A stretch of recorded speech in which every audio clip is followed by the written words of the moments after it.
You are watching Live OK Television.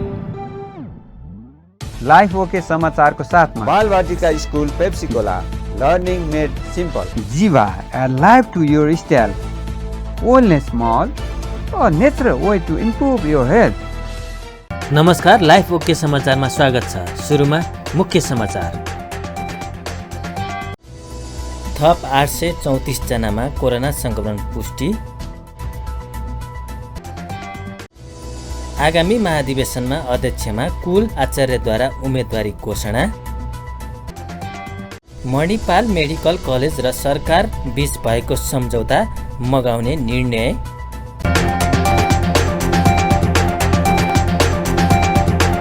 अब समाचार विस्तारमा। नेपालमा आइतबार थप 834 जनामा कोरोना संक्रमण पुष्टि भएको छ। देशभर गरेको 8589 पीसीआर परीक्षणका क्रममा 730 र 5147 एन्टिजेन परीक्षणका क्रममा 104 जनामा कोरोना पुष्टि भएको स्वास्थ्य मन्त्रालयले जनाएको छ। यो सँगै नेपालमा कोरोना संक्रमितको संख्या 8,81,939 पुगेको छ। त्यस्तै कोरोनाका कारण थप 2 जनाको मृत्यु भएको छ। हालसम्म नेपालमा 11,096 जनाले कोरोनाका कारण ज्यान गुमाएका छन्। त्यस्तै थप 1279 संक्रमित कोरोना मुक्त हुँदा हालसम्म नेपालमा 7,61,154 संक्रमित निको भएको मन्त्रालयले जनाएको छ। हाल 19,142 सक्रिय संक्रमित आइसोलेसन र 230 जना क्वारेन्टाइनमा छन्।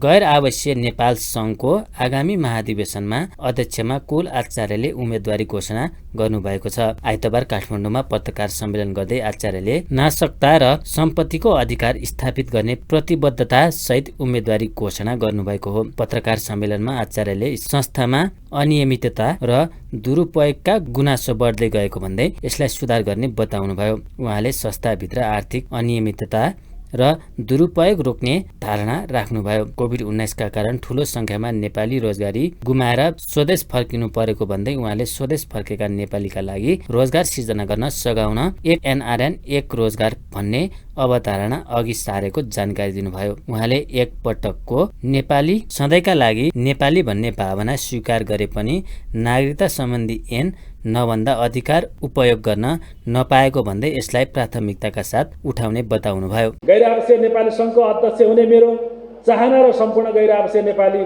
दाजुभाइ दिदीबहिनीहरूको मलाई अध्यक्ष बनाउने भावना मात्र होइन, संस्थाको उद्देश्य र गैर आवासीय नेपाली दाजुभाइ दिदीबहिनीहरूको अपेक्षा अनुरूप मेरो 2 वर्ष कार्यकालको ठोस दृष्टिकोण, स्पष्ट एजेन्डा र समलिङ्गी सहितको प्राथमिकता तय गरेको छु।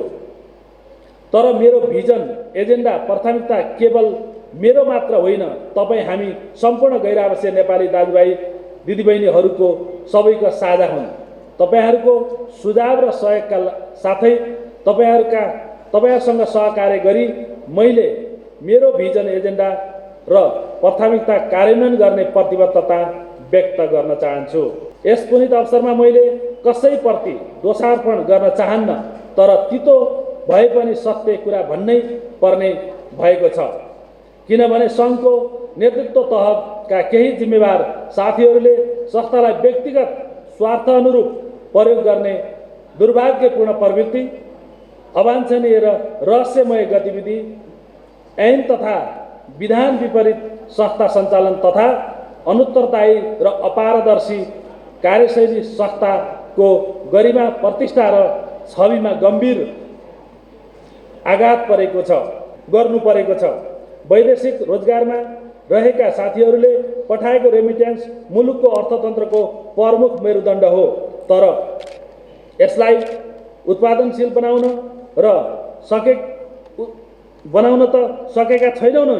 रेमिटेन्स पठाउने हाम्रै दाजुभाइ तथा दिदीबहिनीहरूको पसिनाको सम्मान पनि गर्न सकेका छैनौँ। वैदेशिक रोजगारी सुरक्षित हुन नसक्दा रातो बाकसमा फर्किनु पर्ने हृदय विदारक दृश्य एकातिर छ भने ठाडी क्षेत्र कार्यरत दिदीबहिनीहरूको अस्मिता र असह्य पीडा अर्कोतिर छ। त्यसैले वैदेशिक रोजगारीलाई सुरक्षित, व्यवस्थित र मर्यादित बनाउने तत्कालीन र दीर्घकालीन योजना बनाउनु अपरिहार्य छ। श्रम गन्तव्य मुलुक, रोजगारदाता कम्पनी, नेपाल सरकार मातहतका निकायहरूसँगको समन्वय र सहकार्यमा यो समस्या समाधान गर्ने कार्ययोजना बनाएको छु। समाजसेवा मेरो मन मस्तिष्क र रगतमा नै छ। स्वर्गीय पिताजीले दिनुभएको पहिलो ज्ञान र प्रेरणा नै समाजसेवा हो। पर्वतको धाइरिङमा पिताले डोराउँदै गर्दा दिनुभएको संस्कार, ज्ञान र प्रेरणा अहिले संसार घुम्दा थप फराकिलो भएको छ।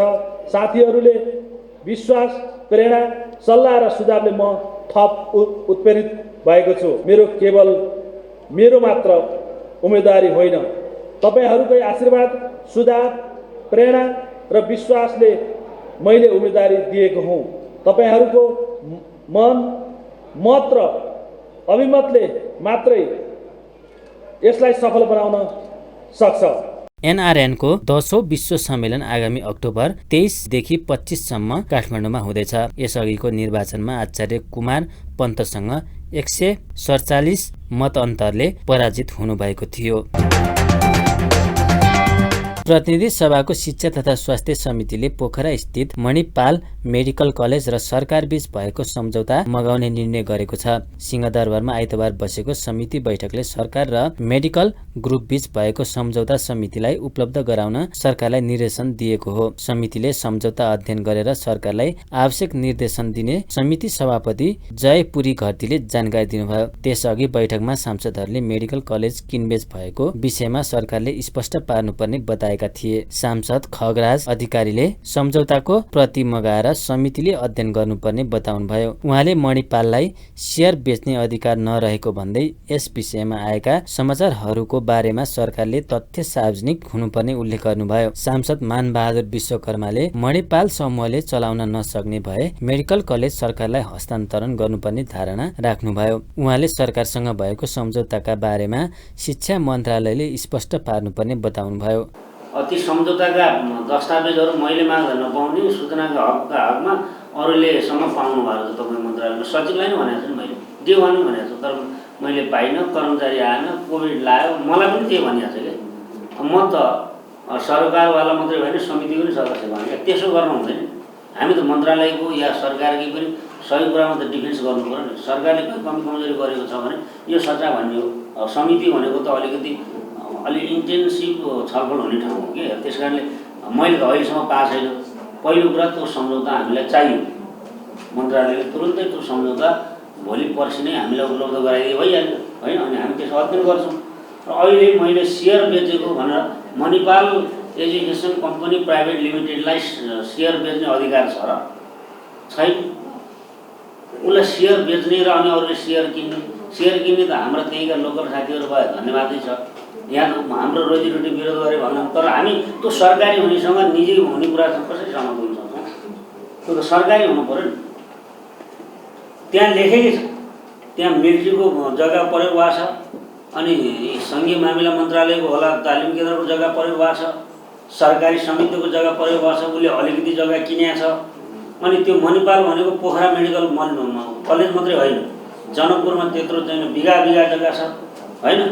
ती समेतको कुरालाई अब जग्गा प्लटिङको लागि यो होइन, एजुकेसन प्रमोसनको लागि हो भन्न पनि सकिँदैन।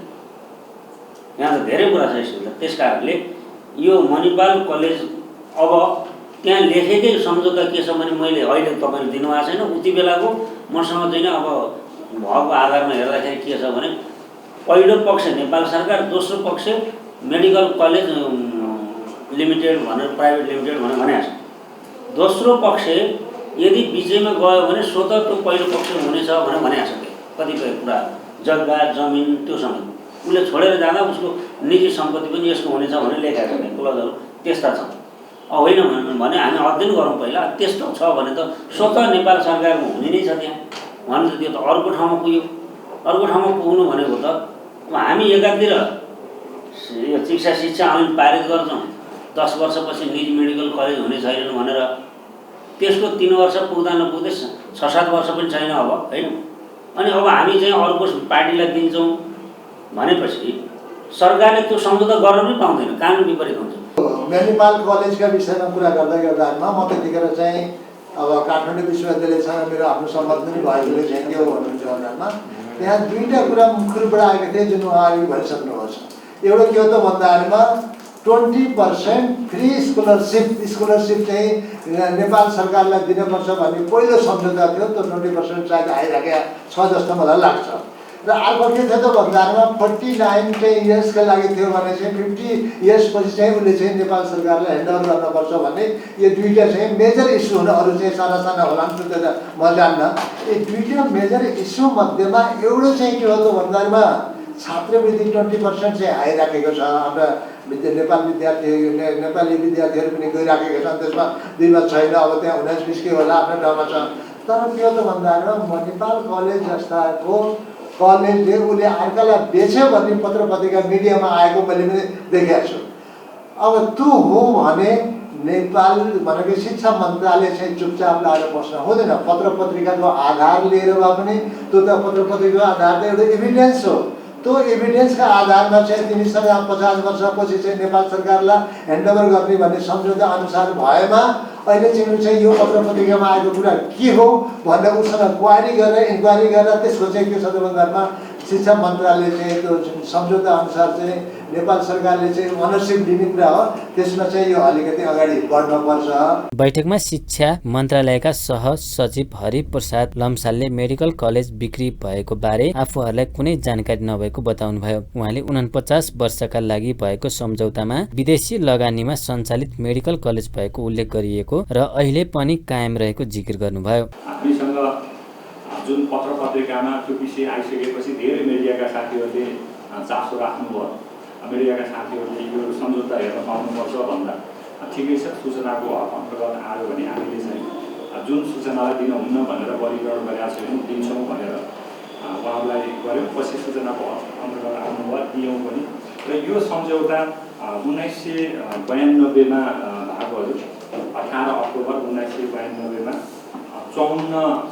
49 वर्षको लागि यो सम्झौता गरियो र त्यो सम्झौताले यसलाई विदेशी लगानीमा सञ्चालित मेडिकल कलेज भनेर र आजको मितिसम्म पनि मैले यहाँ हजुरहरूलाई अनुरोध गर्छु, आजको मितिसम्म मैले यहाँ बोलिरहँदा अर्को निर्णय नआउँदासम्म नेपाल सरकारको हाम्रो डकुमेन्टमा त्यो चाहिँ विदेशी लगानीमा सञ्चालित शैक्षिक संस्था नै हो।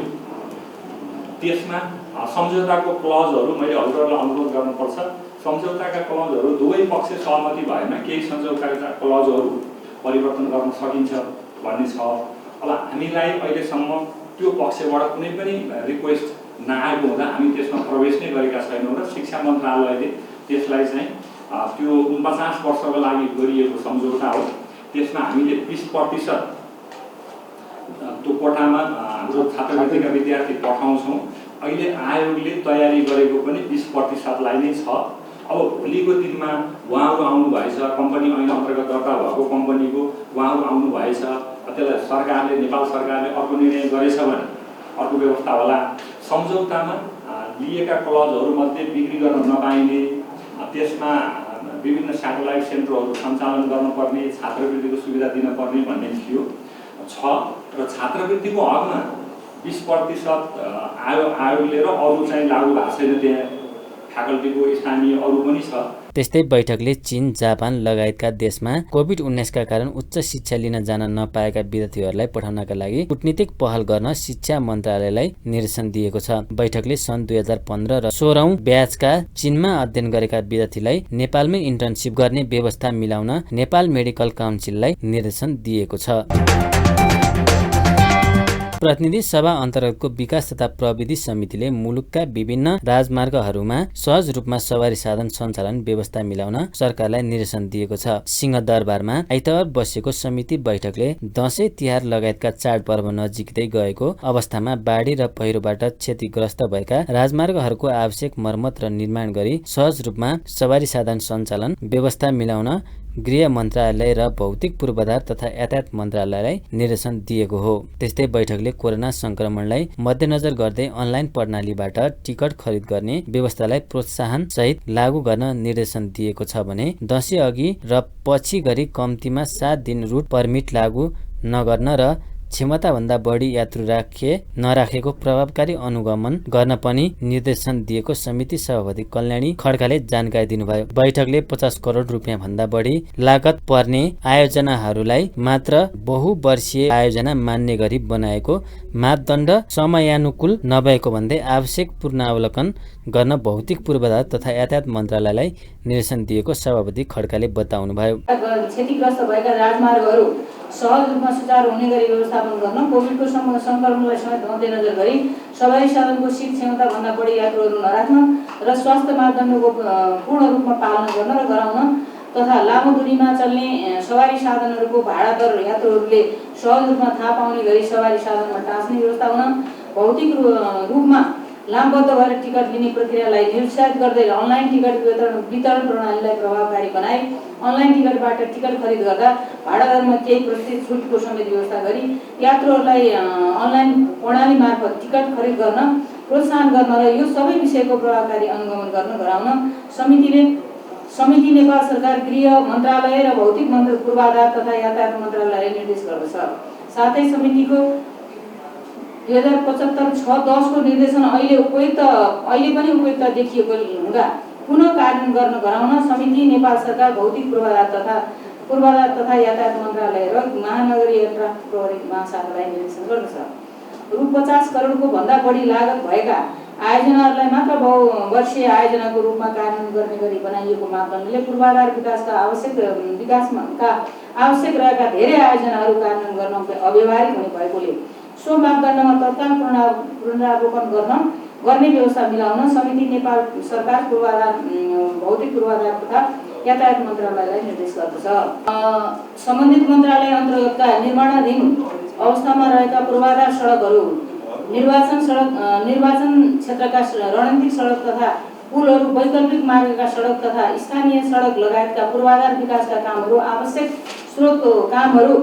आवश्यक स्रोतको सुनिश्चित गरी निर्धारित समयमा सम्पन्न गर्ने व्यवस्था मिलाउन समिति नेपाल सरकार भौतिक पूर्वाधार तथा यातायात मन्त्रालयलाई निर्देश गर्दछ। बैठकमा सांसदहरूले दशैं तिहार लगायतका चाडपर्वमा यात्रुहरूले बेहोर्नु परेको शास्तिलाई हटाउन सरकारको ध्यानाकर्षण गराएको थिए। सांसद गणेश कुमार पहाडीले यात्रुले सहज ढङ्गले टिकट खरिद गर्ने र आवश्यक परे अनलाइन मार्फत नै टिकट व्यवस्था गर्नुपर्ने बताउनुभयो। उहाँले सडकहरूको निर्माण समयमा नै नभएको भन्दै यसले पार्ने असरमा सरकारले ध्यान दिनुपर्ने उल्लेख गर्नुभयो। सांसद यज्ञराज सुनुवारले लामो समय नचलेका सवारी साधनहरू चाडबाडमा चल्ने भएकाले सवारी साधनको अवस्थाका बारेमा पनि अध्ययन गर्नुपर्ने बताउनुभयो। हामीले अनलाइन टिकटलाई चाहिँ एकदम व्यवस्थित गर्न सक्यौँ भने कोभिडको महामारीको बेलामा यात्रुहरूको भिड पनि नहुने, त्यसले गर्दाखेरि स्वास्थ्य क्षेत्रमा पनि यसले चाहिँ राम्रै गर्दा।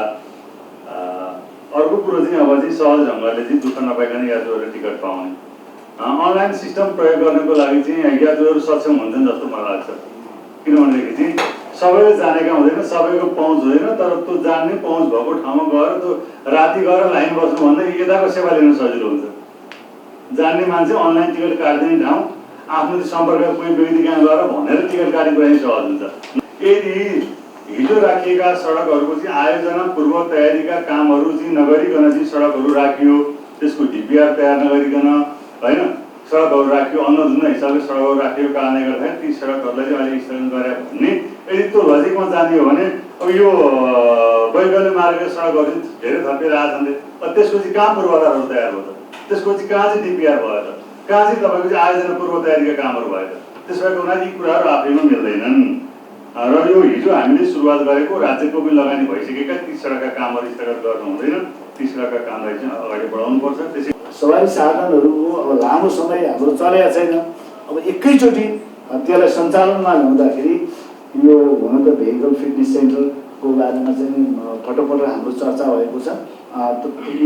त्यो भेहिकलहरूको एकदम त्यो टेक्निकल्ली कति फिट छ त्यो कुरा एकदम स्ट्रिक्टली चेक जाँच पश्चात मात्रै त्यो यात्रुहरूलाई चढाउने कुराको सन्दर्भमा यातायात व्यवस्था विभागले विशेष ध्यान दियोस्। नत्र भए अब हामी सबैलाई थाहा छ यो दुर्घटनाका कारणहरूमध्ये अब ड्राइभर त्यसपछि सवारी साधनको अवस्थाका कारण एक्सिडेन्टहरू भइरहेका छन् भन्ने कुरा आएको छ। यसतर्फ विशेष ध्यान जाओस्। चौथो यो चेक जाँच चाहिँ लामो दूरीमा होइन, छोटो छोटो दूरीमै चेक जाँचलाई तपाईँहरूले ध्यान दिनुपर्छ। किनभने एउटा त यो के भन्नु अघि नै चर्चा भइसकेको छ कि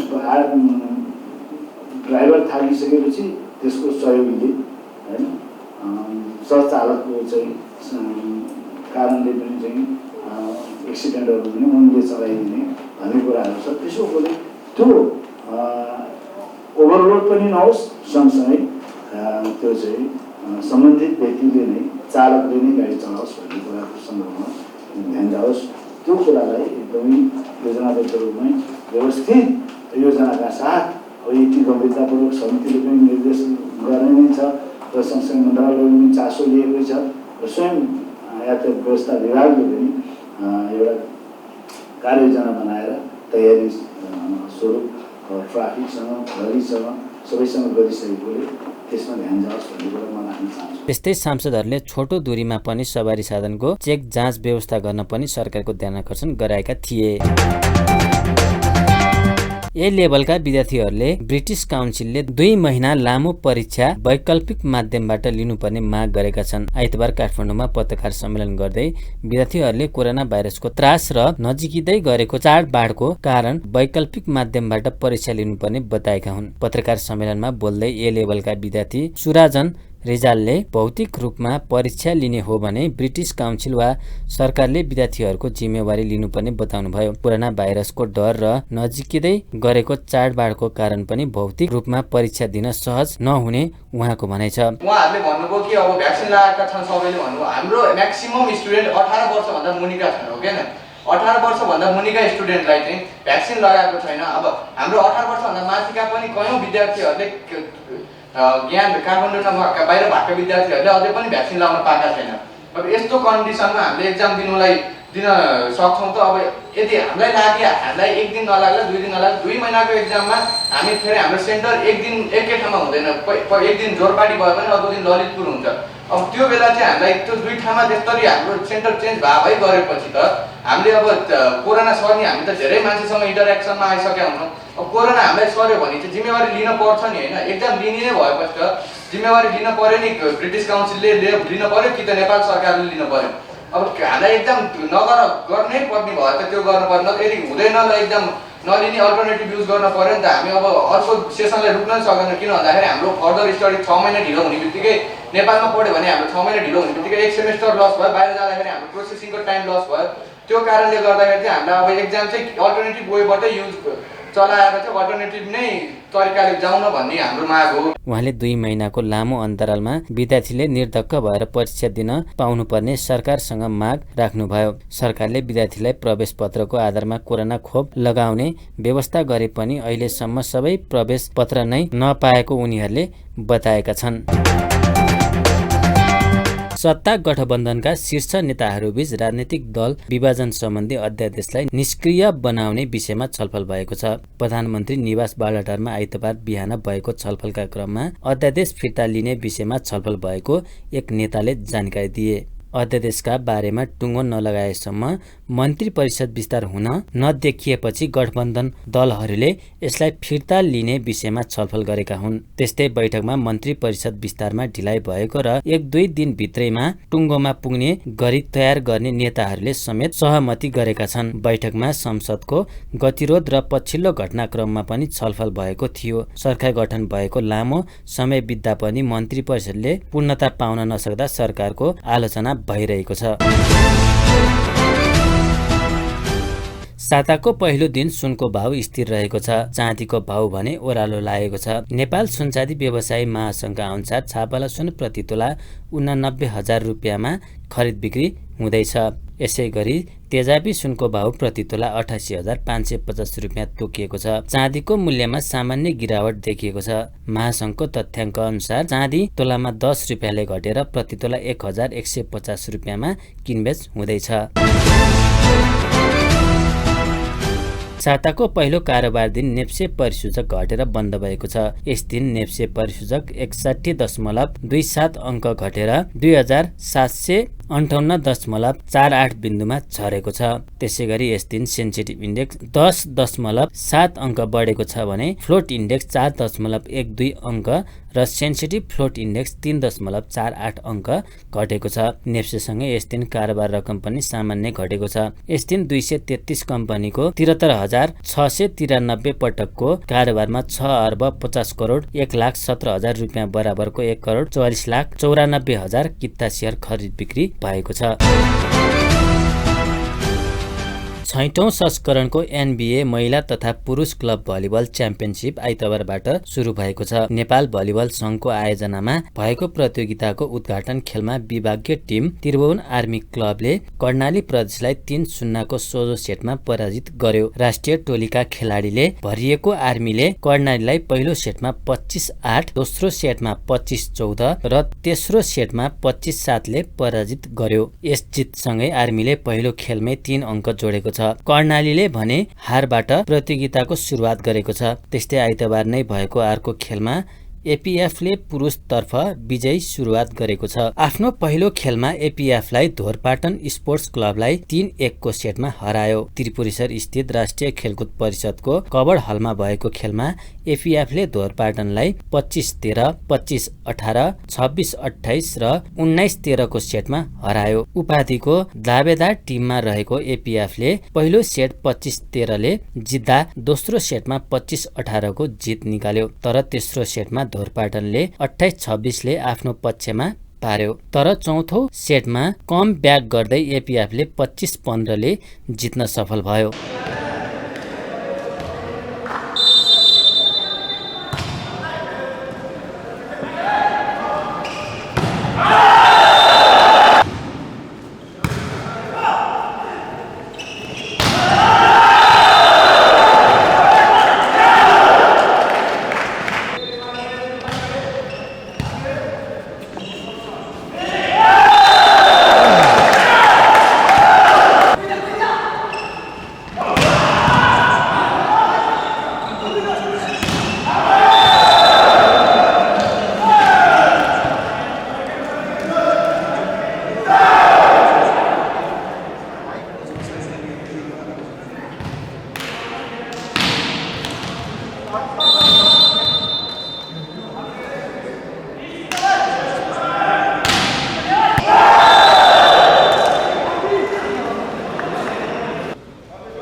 प्रतियोगिता अन्तर्गत महिलातर्फको खेल भने मंगलबार सुरु हुनेछ। प्रतियोगितामा पुरुषतर्फ 12 टिम र महिलातर्फ 6 टिमको सहभागिता रहेको छ। प्रतियोगिताको विजेताले 4 लाख प्राप्त गर्दा उपविजेताले 2 लाख पाउनेछन्। तेस्रोले 1 लाख प्राप्त गर्नेछ। त्यस्तै सर्वोत्कृष्ट खेलाडीले 25,000 प्राप्त गर्दा विधागत तर्फ उत्कृष्ट हुनेले 10,000 पाउनेछन्। क्लब च्याम्पियनसिपबाट पुरुषतर्फ उत्कृष्ट 7 र महिलाको 5 टोलीले चैतमा आयोजना हुने क्लब लिगमा स्थान बनाउनेछन्।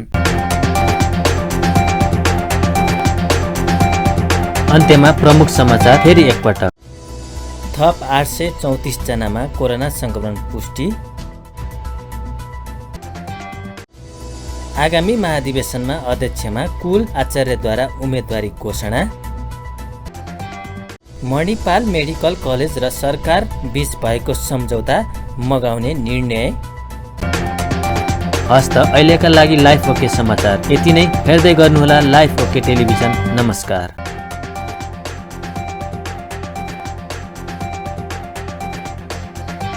लाइफ ओके समाचारको साथमा Balvatika school Pepsicola, learning made simple. Jiva, a life to your style.